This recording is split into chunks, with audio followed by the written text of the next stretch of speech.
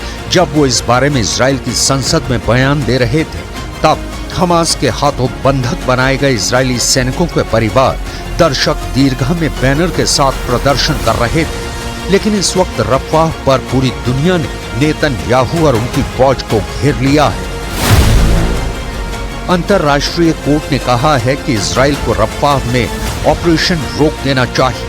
Germany ने कहा है कि अंतर्राष्ट्रीय कोर्ट के आदेश को मानना चाहिए। यूरोपीय संघ ने कहा है कि हम इस हमले की कड़ी निंदा करते हैं। There seems to be around 40 people, including small children, being burned. I condemn this in the stronger terms. It proves that there is no safe place in Gaza. संयुक्त राष्ट्र की पैलेस्टीनियन रिफ्यूजी एजेंसी यानी UNRWA ने कहा है कि Rafah में कोई जगह सुरक्षित नहीं।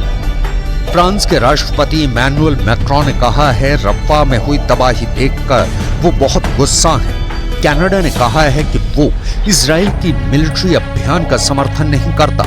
इजराइल के दोस्त अमेरिका ने कहा है कि रफाह पर विनाशकारी हमला हुआ है, लेकिन इजराइल के पास अपनी रक्षा का अधिकार है। नॉर्वे ने कहा है कि इजराइल रफाह में मिलिट्री ऑपरेशन फौरन रोके। सऊदी अरब ने कहा है कि इजराइल को फिलिस्तीन का अस्तित्व मानना पड़ेगा। फिलिस्तीन के अस्तित्व के बिना इजराइल नहीं रह सकता।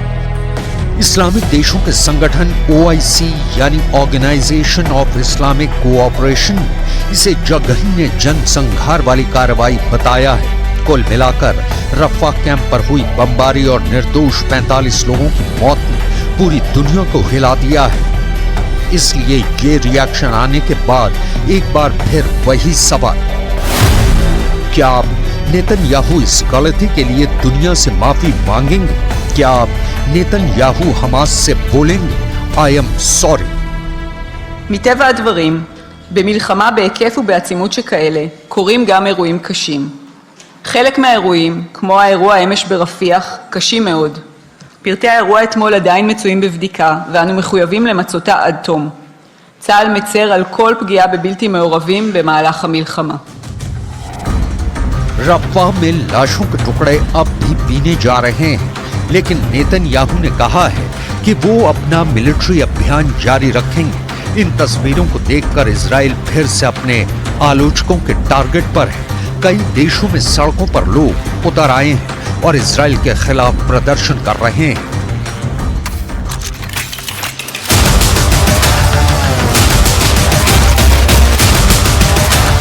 हाल ही में हमास पर आई एक रिपोर्ट ने इजराइल को भी डराया हुआ है और इसे लेकर इजराइल का युद्ध भी सवालों के घेरे में है। हमास की ताकत कितनी बची है, इसी मुद्दे पर आई रिपोर्ट ने नेतन्याहू को परेशान कर दिया है। अमेरिका के पॉलिटिको अखबार ने हमास को लेकर एक रिपोर्ट छापी है। इस रिपोर्ट में अमेरिकी खुफिया एजेंसियों के हवाले से मिली जानकारी पर बताया गया है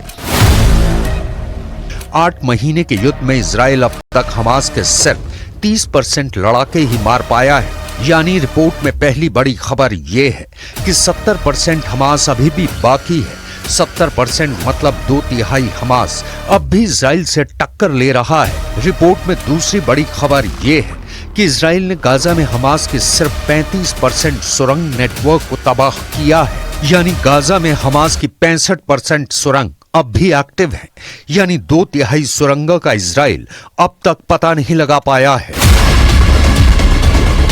इस खबर से इजराइल में ऐसा पॉलिटिकल तहलका मचा है कि सब बेन्यामिन नेतन्याहू से पूछ रहे हैं कि क्या इजराइल हमास के खिलाफ युद्ध हार रहा है।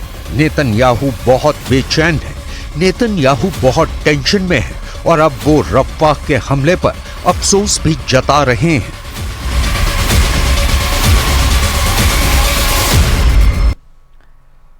और अब देखिए पीएम मोदी के नए कश्मीर का सिंघम अवतार। कश्मीर में एक बार फिर से शूटिंग जो है वो शुरू हो चुकी है, लेकिन ये रियल नहीं, रील वाली शूटिंग है।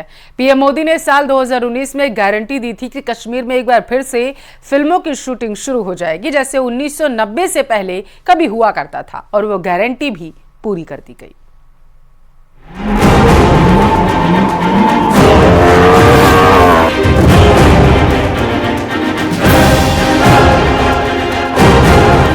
ये है नए कश्मीर का ट्रेलर।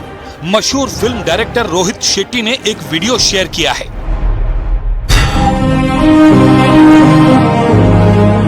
इसमें उन्होंने नए भारत के नए कश्मीर को लेकर अपना अनुभव लोगों के साथ शेयर किया है। इसके साथ ही रोहित ने वीडियो के जरिए ये भी दिखाने की कोशिश की है कि जम्मू कश्मीर से आर्टिकल 370 हटाए जाने के बाद से क्या क्या बदलाव आए हैं।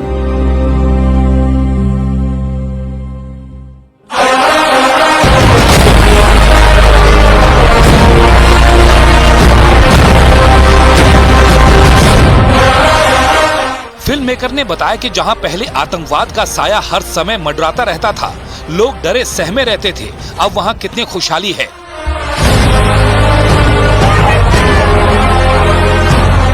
धारा 370 के बाद कश्मीर में सिंघम की वापसी हुई है, वो भी शानदार अंदाज में।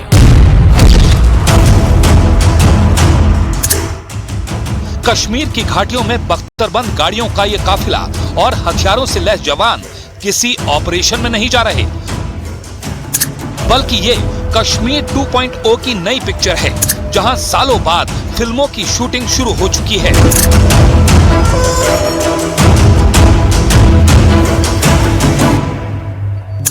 Thank you so much, Kashmir Film Authority, for a lovely shoot and for so much of cooperation. Beautiful place. We wish we keep coming here. Thank you. Kashmir film authority एक नंबर। जिस तरह से आपकी जगह खूबसूरत है, उसी तरह से आपके लोग बड़े खूबसूरत हैं और शूटिंग हम करके जा रहे हैं। आज मुंबई बड़ा मजा आया, इतना संभाला आप लोगों ने, और film support, police support, army support, लोगों का सपोर्ट, सब लोगों का सपोर्ट था और अच्छा लगा देखकर कि इतने सारे टूरिस्ट हैं, सबने मजे लिए, यहाँ के लोगों ने भी मजे लिए, हमने सबसे ज्यादा मजे लिए। आपको बहुत बहुत बहुत प्यार, कश्मीर बाबा लोग। और चलिए यहाँ रुकेंगे एक छोटे से ब्रेक के लिए। आप देखते रहिए प्रदेश का number 1 news channel news 18 Rajasthan.